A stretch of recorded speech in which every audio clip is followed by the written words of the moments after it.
everybody, and welcome to another episode of Echo Live. My name is Anna, and I'm coming to you from the Michigan Science Center's Echo Distance Learning Program. We have another very exciting virtual planetarium program planned for you today with the help of our staff astronomer and NASA Solar System Ambassador, Paulette. So Paulette is here to talk about two more planets right here in our virtual planetarium. I can't tell which of my tabs is making noise here. But we have a very exciting program planned. If you haven't done so already, as always, introduce yourself in the chat feature of whichever program you are tuning in through. The chat feature is your way to ask Paulette all of your amazing space-related questions and to communicate with us throughout the program. So with that, I will let Paulette take it away. Hi, everyone. As most of you already know, I'm going to reintroduce myself. I'm the staff astronomer at the Michigan Science Center, and I'm really excited today to be talking a little bit about two of my favorite planets, Earth and Mars. One of the reasons that these planets are some of my favorites is because they're planets that we really know a lot about. So let's go ahead and move to our virtual planetarium so that we can take a look at our planets we're talking about today. All right, so here we have the Earth. This is what the Earth looks like from space. Notice it's spherical or shaped like a ball, so it's round. And you might look at this and be a little bit confused about what we're looking at. So does anybody know what we might be looking at if we look right here? What is this right here on our Earth? It looks a little bit funny and a little bit different than normal. So what does this look like right here? What are we looking at? Someone said land. That's right, we are looking at land. It's a great point. But what land are we looking at when we look right here? It might be a little bit tricky. So what I'm going to do is I'm going to make it a little easier for us. And I'm actually going to remove our clouds. Let's see. And there we go. So now, what were we looking at when we were looking at the planet Earth? We're looking at North America. That's right. So we're looking at North America right here. But you might ask me, why are we looking at it sideways? Well, one of the reasons that we're looking at it sideways is because really in space, there is no up and down. And so our perspective on the Earth is that north is up and south is down. But out in space, there is no up or down. So we're looking at North America. And here we are right here in Detroit. Now, like I said, we know a lot about the Earth, and that's because, well, we live here. So we've had a very long time to study the Earth. But we've also been able to send up some spacecraft out into space to study the Earth a little bit better. Now, those spacecraft that we have that are orbiting around the Earth are called satellites. Now, we also call other bodies that are orbiting around planets, so like moons, we also call those satellites. But the ones that I'm talking about are man-made satellites, the ones that are orbiting around the Earth. So give me a guess. How many satellites do you think we have in space orbiting around the Earth? What do we think? How many satellites do we have?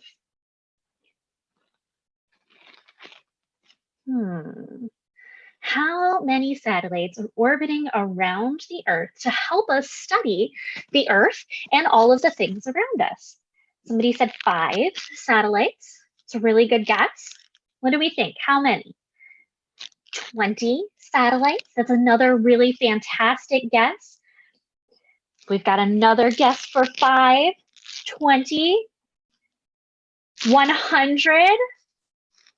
All right, let me go ahead and give you a quick hint and show you approximately how many satellites there are. Now give me a guess. How many satellites do you think there are orbiting around the Earth? 500? See some people saying 220. it turns out that there's over 5,000 satellites orbiting around the Earth. Some of them are orbiting very, very close in something that we call low Earth orbit. So this would be the International Space Station, or the ISS. That one is in low Earth orbit. There are also satellites right out here that sort of make a ring. Does everybody see that red ring around? Those are our geosynchronous satellites. Geosynchronous satellites are used to help us with GPS. So they help us find out where we are on the Earth. So there are a lot of satellites that are orbiting around, artificial satellites that are orbiting around the planet Earth. And some of these are still in action, some of them are not. But for the most part, if something dies, we leave it out there, mostly because we have no place and no way to get it back down to the Earth. So these satellites allow us to look at some really interesting things. For example, it allows us to, from space, look back at that first part that we saw right here. It allows us to see what the Earth would look like from space.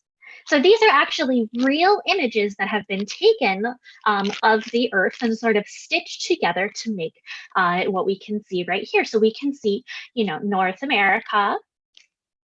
Then we have Central America. Here we've got our Great Lakes.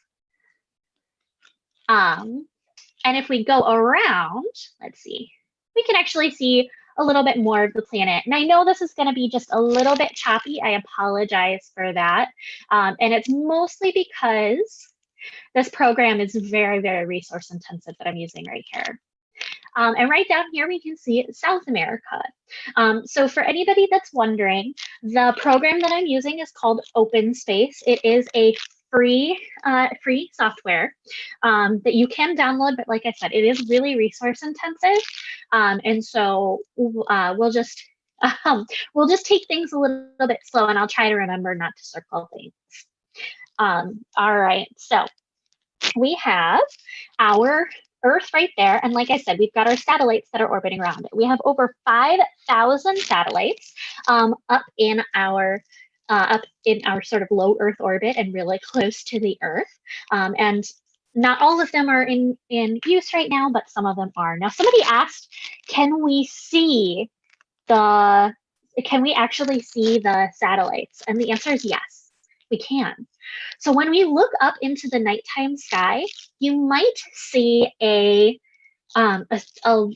very slow moving, it looks like a star. So if you look up in the nighttime sky and you see all of the stars and you see another star up there, but that star appears to be moving, that's actually probably going to be a satellite, unless it's blinking and then it's a plane. But really what's happening is those satellites are reflecting light from the sun. And so we're able to see those satellites out in space because of that reflection.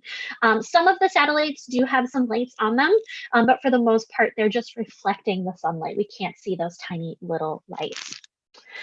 So like I said, this allows us to be able to see some really interesting things about the Earth. For example, we're able to see our global temperature. So here we have something from a program that's called NASA Eyes. NASA Eyes is another free program that you can use to explore a little bit more about the Earth, the solar system, and beyond. This is actually the temperature of the air right now. So the regions that are red are warmer, and these are in degrees Fahrenheit. And the colder areas, you can see above the Arctic Circle, right up over here. Above that Arctic Circle, we have a much, much cooler, colder area. So the further north you go, the cooler it is. But you can actually see that there's sort of a streak of warm air that's going up even into Canada, right over here. So these were actually snapshots taken from the program this morning, and this is an average over 3 days. So it'll tell us what the temperature is like some of the satellites that we have show us those temperatures. Now, someone said it looks pretty hot. Red is about 75 or 80 degrees, so it is pretty warm. But that's pretty much average for this time of year.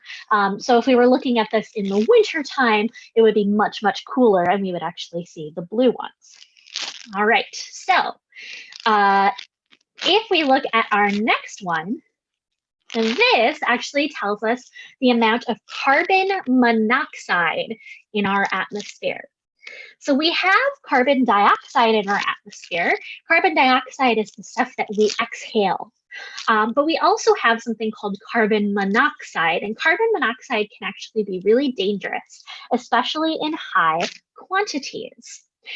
So looking at this again, our red that we see right here is an area of high carbon monoxide, and green is an area of lower carbon monoxide, and blue is the lowest. So it goes from red all the way down to blue. Now, what do you think might be happening right here that we see a huge, huge influx of carbon monoxide in our atmosphere? What do you think might be happening? Someone said Mexico has a lot of carbon monoxide, especially, like I said, right here. So what is happening in Mexico right now that might give us more carbon monoxide in our atmosphere?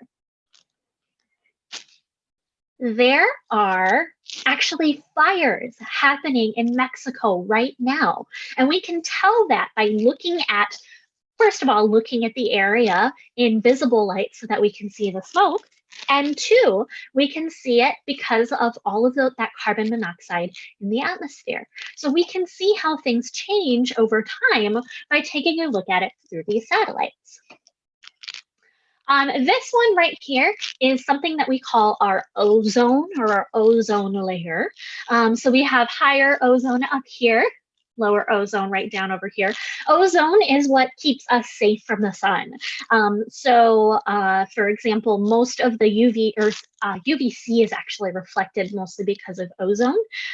And we did a little bit about UV light earlier on in our programs. So we have our ozone right over here. And if we were actually able to see, there's a hole in our ozone underneath the, right at the southern part of our world, or the Earth. So the Earth has a lot of satellites orbiting around it, but we've already talked about, when we talked about Mercury and Venus, we've talked about the fact that we send spacecraft to other planets as well, not just the planet that we are on. So we've also sent spacecraft to Mars. So some people are asking about ozone. Ozone is O3, you are correct. So it is an oxygen molecule that has a little extra. And so it's not really safe for us to breathe, but like I said, it protects us from the sun's rays. But what we're seeing here is actually ozone dropping down. So these are areas that people that have breathing problems might have a little bit more trouble breathing in those areas because there's an excess of ozone in the lower part of the atmosphere. So somebody said we need to take care of the Earth, and we definitely do, because it's the only one that we have. Earth is the only planet that we know of that has life. It's also the only planet that we know of that has liquid water. Now, I say liquid water because there is water on other things in our solar system, but that water is in ice form. So this is the only place that we know of that has abundant amounts of liquid water. So I said that we have satellites around the Earth, and we also have satellites around our one of our nearest neighbors, Mars. So what do you think? How many satellites or spacecraft or rovers or landers do we have on the surface of Mars? So we have over 5,000 satellites in our low Earth orbit and beyond. How many do we have orbiting around Mars? What do you think?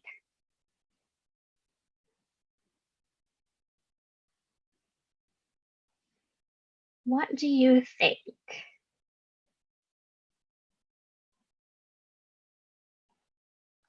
Someone said 50, also really great. Really, really great guess. What do we think? 100, 50.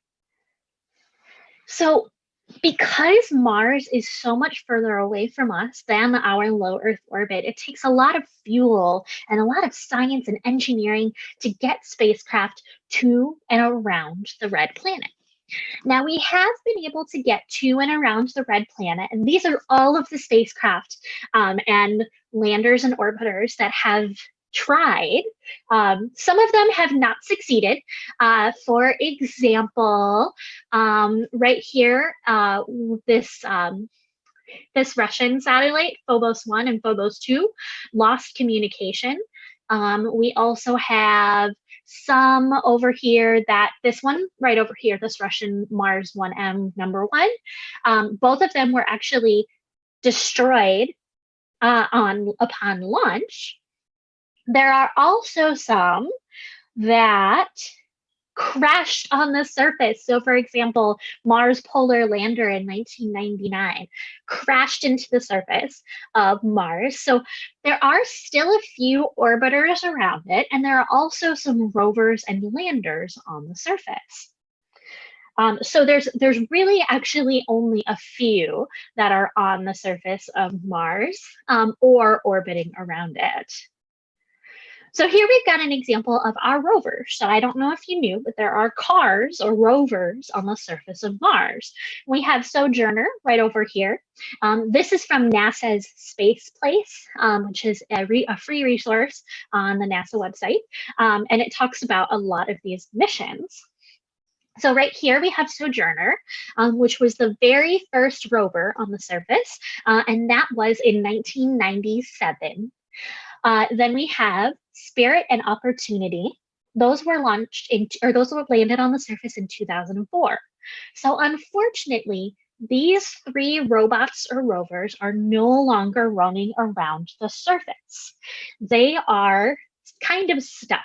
Most of them the three of them are actually covered in sand right now. So we aren't really able to get any data or information back from them. But this one right here is the Curiosity rover. Does anyone know when did the Curiosity rover, what year did the Curiosity rover land on Mars? Some of you might be old enough to remember. What year did the Curiosity rover land on Mars?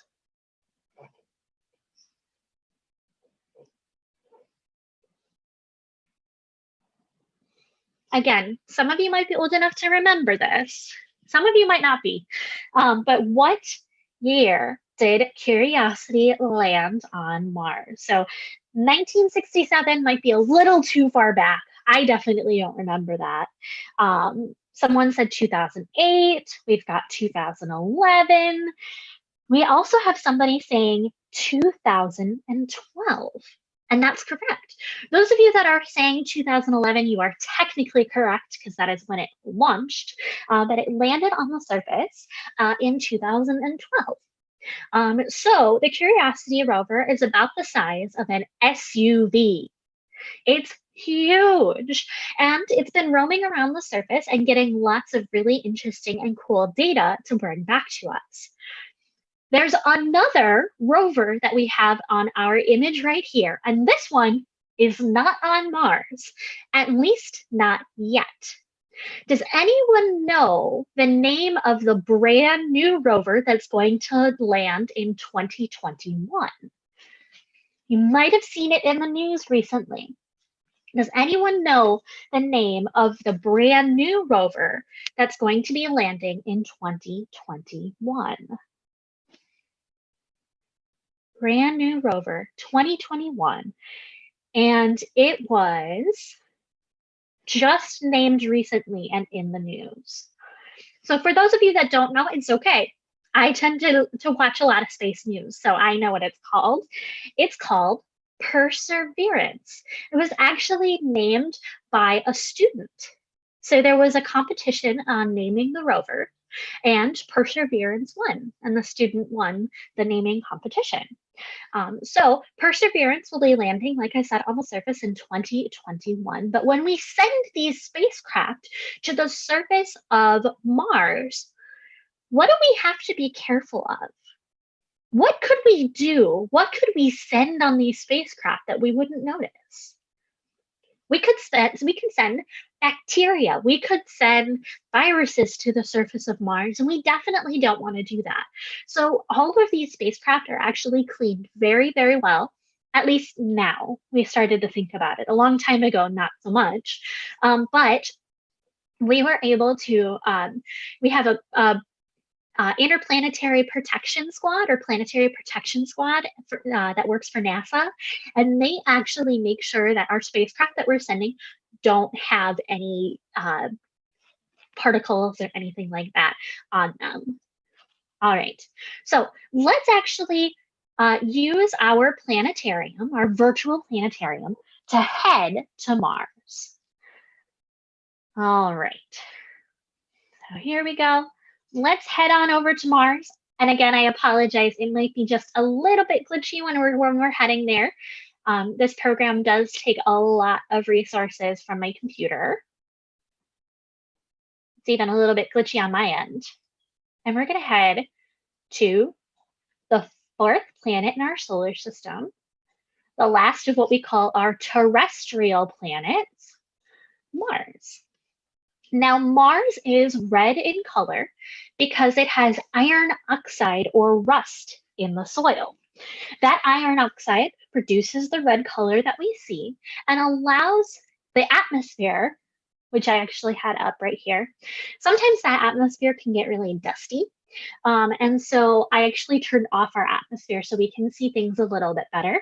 But sometimes when you look at Mars, it doesn't really look like anything at all, because it just looks like a red blob, mostly because of all the dust in the atmosphere.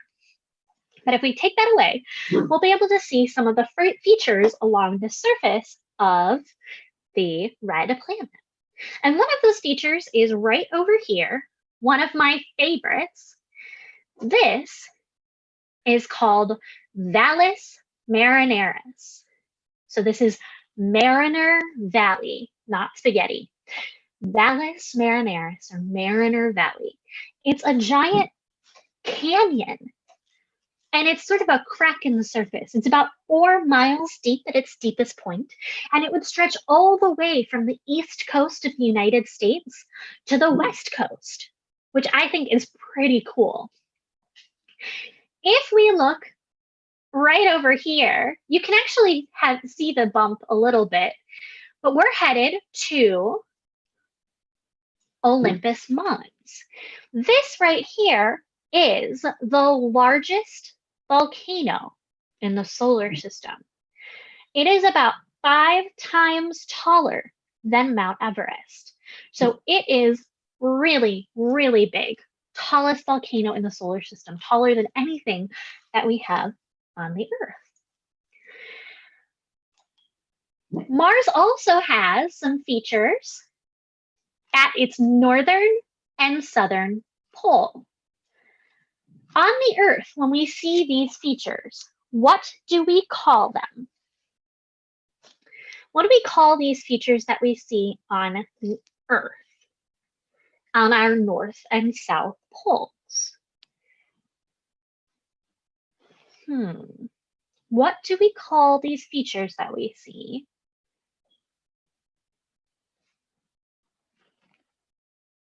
When we see them on the Earth, north and south poles, they're made up of ice. So we call them our polar ice caps, both on the Earth and on Mars. Mars does have polar ice caps, but instead of these ice caps being made out of water or water ice, these ice caps are actually made out of carbon dioxide ice. Now, for those of you that have been watching Echo Live with us for a while, What else do we call carbon dioxide ice? Someone says it looks like a brain.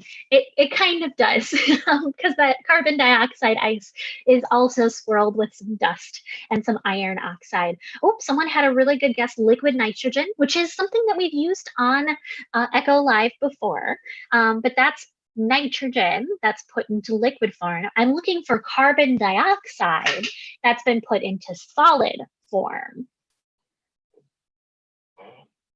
All right, and Marco has it. It's dry ice. So our north and south polar ice caps on Mars, instead of being ice water or water ice, they're dry ice or carbon dioxide ice. So they're a little bit different than the ones that we might see on the Earth. Now, I said that there is no liquid water on Mars, and that's not exactly true. There is a little bit of liquid water. There's also some water ice on the surface, but that water ice is really, really, really super salty. So salty that we would never be able to drink it. There's also evidence that there is water ice under the southern polar ice cap. So the Indian Space Agency actually discovered that. And I think that's really cool and super interesting that there might be water on Mars. Now, we think that Mars used to be covered in a giant ocean of liquid water, but once it cooled down after the formation of the solar system, it now doesn't have that liquid water on the surface, and it's the dry, dusty place that we see today. Now, somebody asked me, what's like my background? So everybody see that behind me? Let's go ahead and stop the share, actually. There we go. So what do you think the background behind me is? So what do we think this background is? There's lots of rocks. It's reddish in color.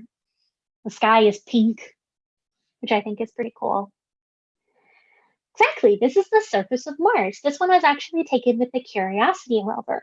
So all of those rovers that are on the surface have all sorts of instruments to find out what's in the soil and different things that we might find. But it also has cameras to be able to take pictures. The Curiosity rover was actually able to take a selfie.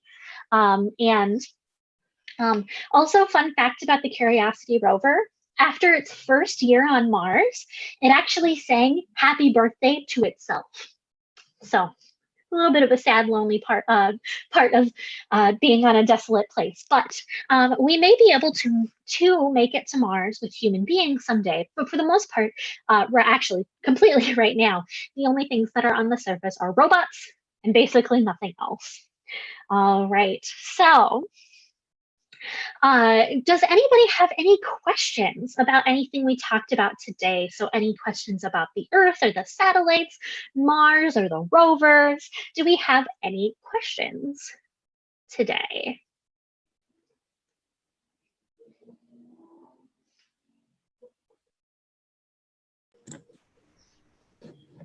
Any questions coming in? Well, you know what, while we're waiting for some questions, I know that Anna definitely wants to thank a couple of people for the programs that we do.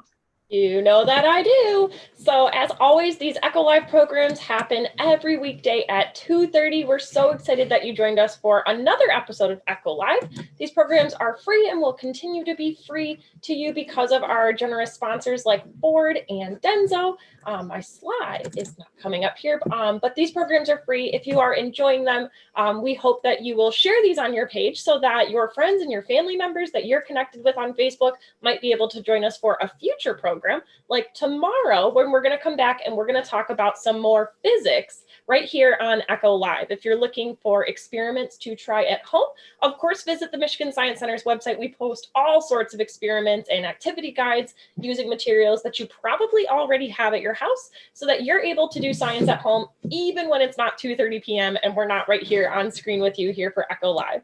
I did see a question earlier in the comments, Paulette. I can't quite find who asked it just yet, but someone was asking, when will people go to Mars? When do we think is the first time people will get there? You know what? That is a fantastic question. The answer is we don't know, but we're working on it. So essentially, we want to go back to the moon in 2024. Once we're able to go back, or once NASA is able to get back to the moon, then we're able to take off from the moon and continue on in the solar system to get to Mars. So we've estimated that the first people on Mars might be there around 2030 or so. But there are other people that are working on it as well. You might have heard of Elon Musk, and he wants to get there much, much sooner. So he might skip a step and get there before our National Space Agency.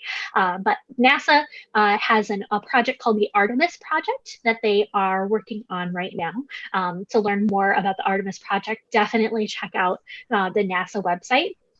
And that's the one that'll take us to the moon, hopefully in 2024, and then beyond that a little bit later. And something really awesome is actually happening next week. So we are finally launching human beings from from U.S. soil for the first time since the shuttle missions ended. So the 27th, we should be launching SpaceX is actually launching a couple of astronauts to the International Space Station, and this will be the first time that we have launched human beings from the U.S. soil in a few years. I think our last mission was 2009, and so it's been a long time since we've had people taking off from the surface of the Earth from U.S. soil. So we're really, really excited about that, and we might even do a special thing for that as well. That is really exciting. And I know that NASA loves to live stream those types of events. And so the Michigan Science Center, of course, if you're looking for those links or things that you can tune into, we will, of course, be posting links on the day that those launches happen. Of course, things sometimes happen and things get postponed or rescheduled, but keep an eye out. We are going to continue to update you. Paula is our NASA Solar System Ambassador. And so she is kind of our front line of information coming right from NASA. And so we are very, very blessed to have her giving us that information. A couple of people are asking about the rovers that we said we've sent to Mars and have been either buried or are, no longer in use. Do we have any plans to fix them, or are we just going to kind of leave them out there like the space junk floating around Earth? So that's a really great question. It takes a lot of resources to get to Mars. A lot of resources. So we might use some of those rovers that are on the surface when we get there to build shelters or whatever we're going to be doing when we get to Mars. But we're probably not going to take that off from the surface of Mars and bring that stuff back to the Earth, because it really does take a lot of resources to get there, and then even more resources to get us back to the Earth. So most of that stuff is just going to kind of stay there. We might reuse it in the future, though. People asked, are there rovers on any other planets? So maybe we need to kind of distinguish between a rover and a satellite, maybe? Yeah, so satellites are the ones that are orbiting around the outside of it. So they don't go down to the surface. Then there are landers. Landers go down to the surface and they just kind of sit there, and then they don't move at all. Rovers are the ones that actually drive along the surface. So Mars is the only one that we have rovers on, but we have been able to get landers down to the surface of Venus, and we have also been able to get a lander down to the surface of Titan. That's the Huygens lander. And we have satellites, of course, around Jupiter and Saturn and all the way out to the outer part of our solar system. And so we have satellites out there as well. But rovers, Mars is the only planet that has cars that drive around. Awesome. Okay, we have a couple more good questions. Chris is pointing out that he has this shirt, so maybe he's visited the Michigan Science Center or seen something kind of similar somewhere else. That's awesome. You should definitely wear it for our next virtual planetarium program so we can match. And then Steve asks, does Mars get rain? Ooh, I love that question. So Mars has weather. It has an atmosphere and it has weather that happens on the surface. But that weather does not include liquid precipitation. So it does not rain on the surface of Mars. The weather that Mars can have is these huge dust storms or dust tornadoes that kick up a lot of dust. And that's why sometimes when you look at Mars through a telescope, it'll look Like you'll be able to see all the features on the surface, and then sometimes you look at it and you can't see anything at all. When you can't see anything at all, that's because a dust storm has kicked up all of the dust around. So it technically has weather, but none of that weather has liquid precipitation. All right, so last question before we head out today. Let's see, someone asked, why do we leave all of our satellites out in space? I know we talked a little bit about this, but is that creating trash in space? Yes, it is 100% creating trash in space. It's something that we call space junk. Now, it's kind of a problem because that space junk is flying out there and it's dangerous. So if we send up another satellite and an old dead satellite hits it, it ends up creating a lot of debris, and it can be super dangerous for our astronauts that we have out in space and on some of the satellites, the communication satellites that we rely on. So space junk is a huge problem, but we haven't quite figured out a solution to that space junk. So that's where our future engineers are going to come in. Engineers like you guys someday are going to figure out how we get that space junk out of space and back down to the surface of the Earth.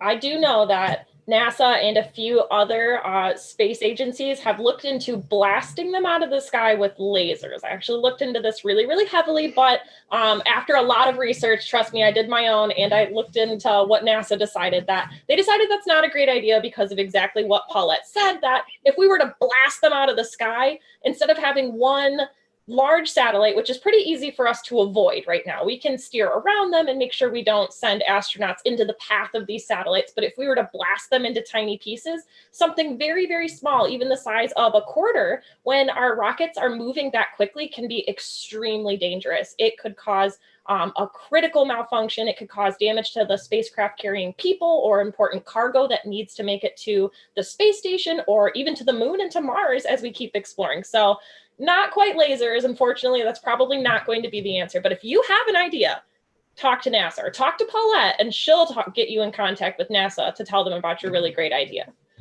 All right, so that about brings us to the end of our program today. Thank you so much, Paulette. This was so interesting, and we hope everyone else will see you back here tomorrow for our very last episode of